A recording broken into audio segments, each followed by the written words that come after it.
treats of having a cellar is to open up those old wines, and I'm gonna open up this 2004 blend of wine that I made back in Walla Walla with Buty, and blended Semillon and Sauvignon Blanc. I've been chasing this blend really ever since I got in the wine business, back with the Woodward Canyon Charbonneau White, which was a Semillon Sauvignon Blanc blend. While I was working there, I grew up drinking Le Col 41 Semillon. Just fell in love with Semillon, what it tasted like young, what it tasted like old. And I've been making a Semillon-based blend ever since. Working over in New Zealand, actually made Matua in the year 2000 with Sauvignon Blanc there. Learned a lot about what Sauvignon Blanc and Semillon taste like at the ocean side versus in the desert where we grow it. And my goal here with the Buty was we were making very, very scrumptious young wines. I wanted them to age really well. And I'm so happy that these have been aging really, really well. So it's exciting. I opened up a couple of these bottles. I did a video some time back in this series of me opening this up where I lived in Richland 4 years ago. And so here we are again. It's now a 21-year-old wine. It's 2025. Gonna open up this 04, try to, yeah, good. I broke the seal on the cork just right. See if I can't pull it all out in one piece. I think so. I'm gonna work it really slowly. If I had a drat, close, but no cigar. So, old corks are wet on the bottom and tend to break, so not to worry. I'm going to really slowly drive my cork in all the way through so that I can grab all the cork and continue nice and even out the top. Ta-da! Bien. Cool! All right. Now you saw there's a little ring of crunchy there. That is tartaric acid. That is crystals of metabitartrate of cream of tartar, a natural crystalline growth. It's not sugar in the wine bottle of bottles that are made naturally without stabilizers or other things. So, man, a 21-year-old, right? No.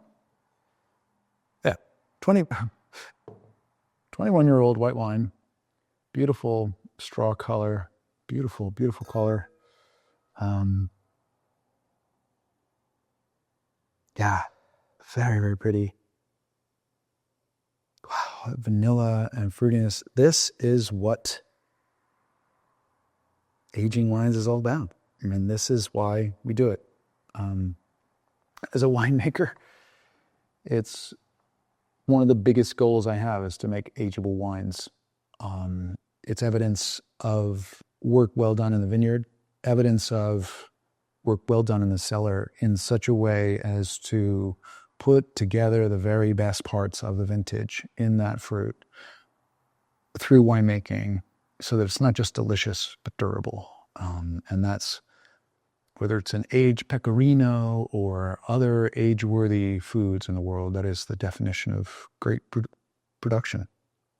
So it's a treat to have old ones like this and to see the success of those vintages in past. Yeah. So not only is it, it's very good. Not only is it a joy to taste such a lovely wine, but it's also, of course, for me, it brings back all the memories of all the making the wines, the trucking, the hot summer, the decisions at harvest. 2004 was a hot year, and it was also a freeze year in the winter. So yeah, we had lost a certain amount of fruit. This was the fruit that we were able to harvest that grew well, and it was a relatively small crop in Washington State. Good vintage. Lots of Sauvignon Blanc here. We were really fine-tuning our wine style. I remember all the ways we made this, and the recipe we were designing.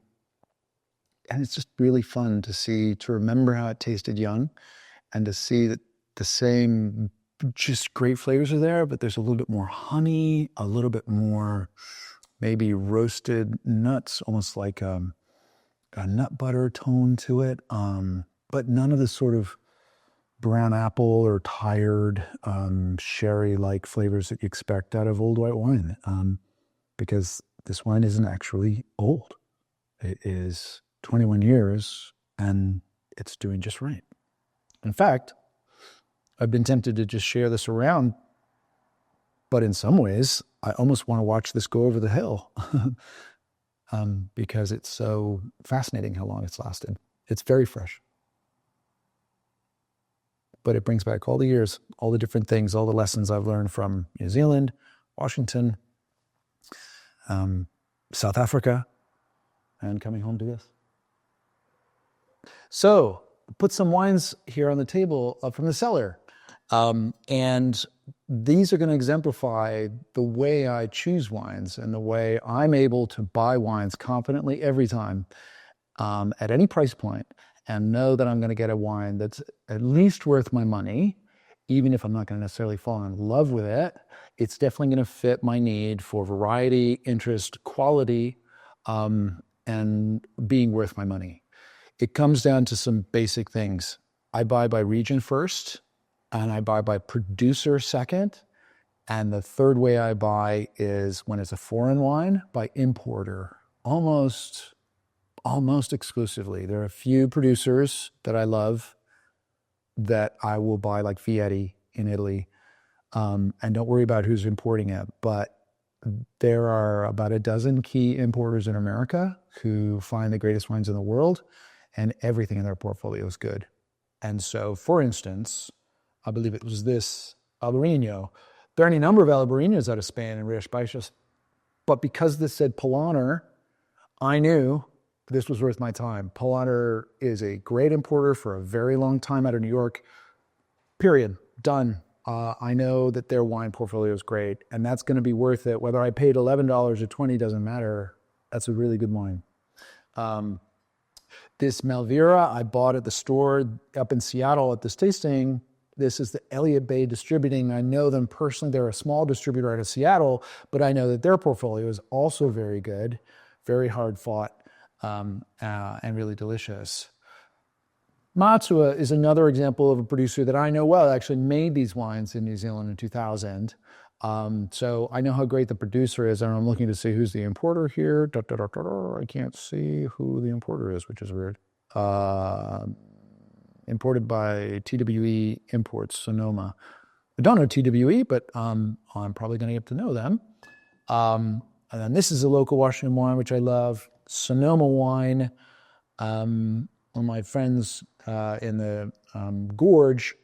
And then lastly, this is an interesting wine. This is kind of like an imported wine, but basically some wines like this, like Trader Joe's, the more I've gone through it, the more I'm really surprised at how good the wines are, especially for the price. So every of the Trader Joe's wine series in their reserve level and platinum and stuff have been delicious. And sometimes you'll find a producer or a broker like this, a store like this, who will just, for your money, they have a sorting machine. They have a team that's buying wines, producing it under their label that's really good. And these guys are a great example of that. So good. When it comes to the American wines, I buy these just because they're my friends. I know them well. I visit their property. The wines are delicious. They're great winemakers. I know that. So it's a direct experience here. But again, this is estate grown. I didn't know much about Mencia. They really introduced Mencia, the grape, to me. This is one of the most interesting grapes. Wildly delicious, very complex, tons of flavor to it. Really yum. But some things it says on here are not just the company, the property. It says Hills Estate. So the land is owned by the winery. And biodynamic, I prefer. I like that very much. It's Demeter certified with the symbol, the Demeter symbol. So all those things, it says grown, produced, and bottled by. And when you're looking for American wine, when it says those three things in a row, grown, produced, and bottled by, it means that they've invested in the land as well as the production. So that tends to be an all-in proposition on that company, that they're all in on quality that they're producing tip to tail. Let's see, that St. Rita, this was recommended to me, Liquid Farm, and it is likely that this is also grown, produced, and bottled by, it says produced and bottled by Liquid Farm. So they may be buying grapes.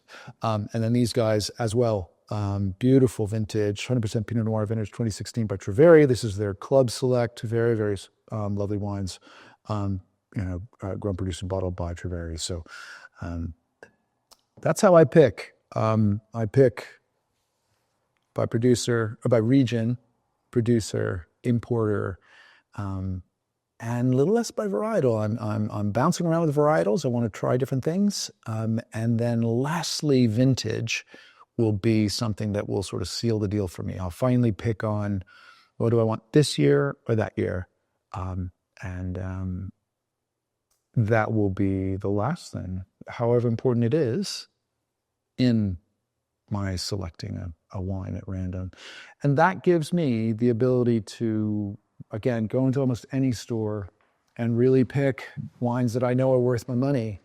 I can go into a store in a strange town and buy wines that way. And then even in front of that whole list that I just gave you, when I go into a store that I trust most, when I go into a great store, and a store especially that knows me, and I know knows everything in its inventory, those are the stores that I trust the most. And then I'm going to be able to say, okay, in the old days, we went up to McCarthy and Shearing, Dan, what should I be buying? I would literally say, let's get a case of wine.